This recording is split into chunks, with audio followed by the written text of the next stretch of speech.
Time's now 6:44 a.m. A big day ahead for incoming Mercer freshmen. They get to move into their dorms and experience campus life for the first time. Oh, so exciting. It sounds very cool to me. Morning reporter Taylor Hicks is live at Legacy Hall to give us all the details. Good morning, Taylor.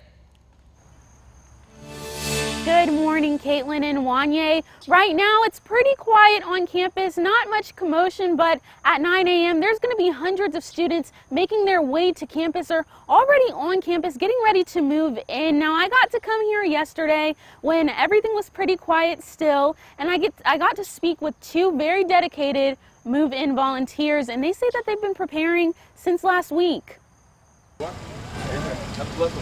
Legacy, Plunkett, Dowell, Boone, and Porter Hall are all dorms at Mercer that will gain some new residents on Mercer's move-in day. Matt Encarncion is a sophomore at the university. I do remember my first year experience, moving in and all that stuff, and the PAs helping me out, moving helping me out, the movers helping me out, and like just the whole atmosphere. Encarncion moved into a freshman dorm last year, but he did not have the traditional move-in experience. During the pandemic, they had to make sure everything was like socially distanced, and even coming down to campus, making sure everybody had been tested for coronavirus and make sure nobody was positive.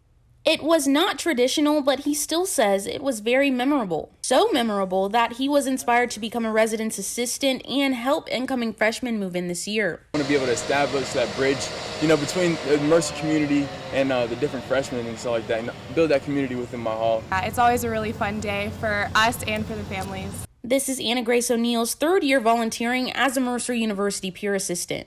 O'Neill says peer assistants help incoming students get adjusted and plan all the logistics for move-in day. Usually we do like one giant move-in day, so everyone is coming in and it's kind of just like a free-for-all, but we kind of fine-tuned it a little bit more. O'Neill says the freshman move-in will be held on 2 separate days so that everyone can keep their distance. Incoming students will also be assigned a move-in time so that things can go smoothly. We just want them to have kind of like a fun day. We don't want them to be stressed about lugging boxes up all of these stairs, so that's what we're here to do so that they can get into their room, enjoy their time together.